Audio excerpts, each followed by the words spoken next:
Pere Lazaro held his fedora and grimaced into the sunlight. The midday air wafted beneath his arm, cooling the sweat that pooled within the faded black fabric covering his armpit.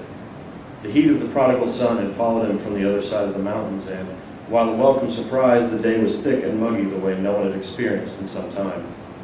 A couple weeks of this blistering heat had almost wiped away the memory of the constant rainfall and flooding of the previous 2 years. The forever rains had ripped the countryside apart, creating a river that cleaved valleys and uprooted villages throughout the tropical highlands. The few villages he passed through since leaving Farella seemed more nomadic than he remembered, more savage. What the rains hadn't swept away, they had inevitably changed. But the sun, the glorious sun, was out now, and beating down across the landscape for the first time in years. Bugs swarmed around the edge of the river, and he had even seen some small game returning to the surrounding forests, which gave him hope. He wiped a hand across his sweaty forehead and put the fedora back on, smiling at the thought of sweating through his shirt. Anxious as he was to find the start of the river, the idea of drying that same shirt out in the summer breeze while he bathed in the valley's new river was an appealing one. The smile quickly flattened when he remembered his arms. He would need to clean the recent wounds soon, or else he risked infection. 2 weeks he walked in this weather and drank up every humid moment, unsure if he would last. The ground had finally hardened and cracked in places that used to be muddy mush. Birds had returned to their treetop symphonies, and nature's own maracas, the cicadas, sang him into slumber more nights than not. When the ground became dry enough, he slept outside under stars that had been missing for so long. The bag full of clothing slung over his shoulder doubled as his pillow at night. The rain stopped, and he hadn't bothered to ask why. Sleeping beneath a bright lover's moon was enough for him, and he was sleeping better now than he had in months. A simple cross, small and delicate, hung around his neck, reflecting the sun onto the ground in front of him as he walked. It was the only belonging the people of Farella allowed him to leave with, save for the clothes he wore and the ones thrown over his shoulder. The good man had failed him, they said, shouting down his rebuttals. The rain had stolen their homes and their crops, and to some degree the lives of their elderly, and the good man still let the rain come. For that, they said, Lazaro had to leave. If the prayers to his gods wouldn't work, then he couldn't stay. To prevent him from ever coming back in disguise, they branded him, bowling up the skin on both arms in symmetrical patterns of intricate and grotesquely beautiful designs whose origins were unknown to him. They were symbols of nothing but blame and fear on the part of the impatient and the unfaithful, as far as he was concerned. His arms were now wrapped up tight in soiled white swaddling, stained from the burns beneath and the dirt from his evening slumbers. The pain was there, a dull ache running from forearm to shoulder, but he was successful in pushing it to the back of his mind now. Pain was temporary, but the forgiveness he truly believed in wasn't coming as easily as he'd hoped. He looked ahead up the road and spotted a large tree that, still full of branches and heavy leaves, gave off a giant shadow on the ground below. It sat perched mere feet away from the slow-moving river and looked like a good place to stop for a few hours. He hobbled up the tough road and then felt the tickling of grass blades through his sandals as he sauntered into the cool shade. Lazaro recognized the huge leaves on the tree.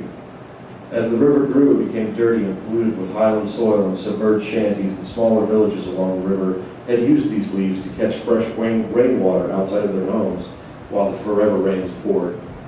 A few leaves hung proudly, but the ones on this side of the mountain were mostly dry, some dirty, some dusty, but all of them empty, and the river was still too murky to drink from. He sat down on the thick grass and removed the sandals, wiggling his toes as he tossed them on the ground beside him.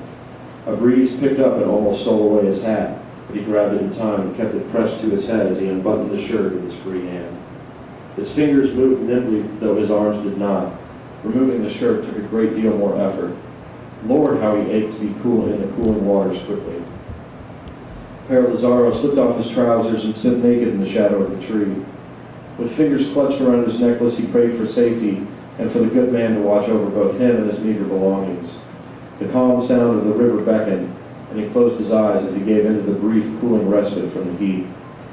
He sat on the bank of the new river and felt the grass tickle him.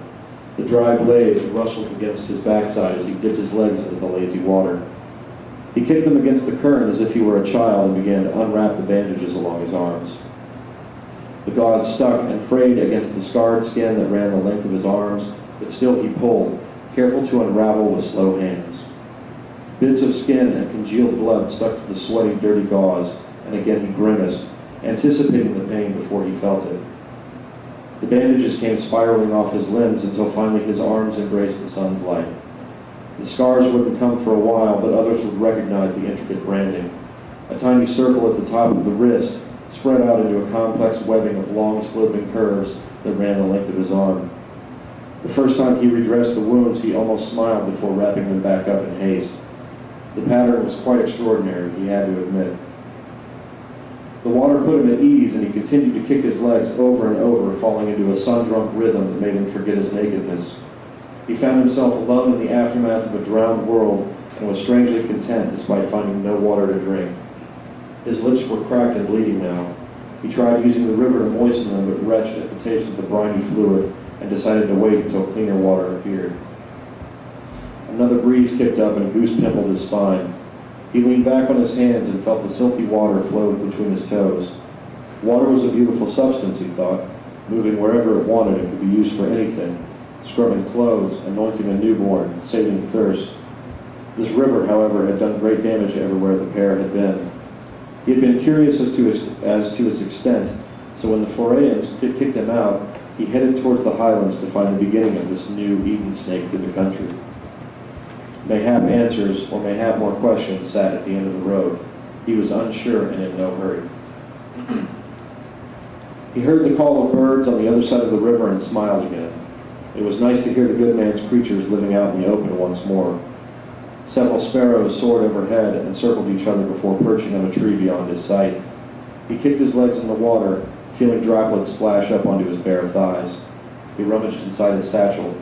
A few nuts and some nearly rotten berries were all he could find, and he nibbled at both. A little now, a little later, the good man provides, but sometimes you have to meet him halfway.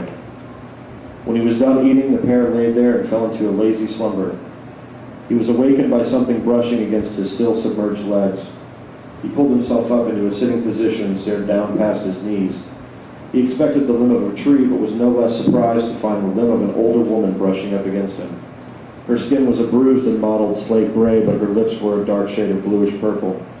He couldn't tell if her teeth had rotted out before or after her death, and he recoiled instinctively, steadying himself quickly. She got caught up on the reeds that lined the river, and the pair scooted over to them. He removed her leg from the floor and gently pushed her further out into the river with his foot. As she floated away in a soft spiral on the river's surface, he kissed the cross around his neck and watched as she floated down beyond the bend, beyond his vision. The bodies had taken some getting used to. Seeing several at a time float down with the current had not been unusual, but sightings of them had been diminished over the last few days. When the rains first came and travelers still passed through Forea, they spoke of a village of people living on top of the ocean, fishermen. He heard that these fishermen had cast nets across the widening river, and instead of catching fish, caught the bluish-white bodies of the deceased. Both the elderly and the young together, floating towards the ocean and caught up in the tangle of arms and legs of others given to the same fate of a river burial. He wondered how many bodies had been baptized and given their last rites by the same water. The stories held no credence with him. They were too unbelievable, too grotesque to hold any truth. But the first night away from Forea changed his mind. The first bodies he'd seen had been those of children. Distended bellies reflected the moonlight and curled fingers poked up from the water's surface. Horrified at the sight, he stood there breathless like a perfect statue before weeping on his knees until daylight.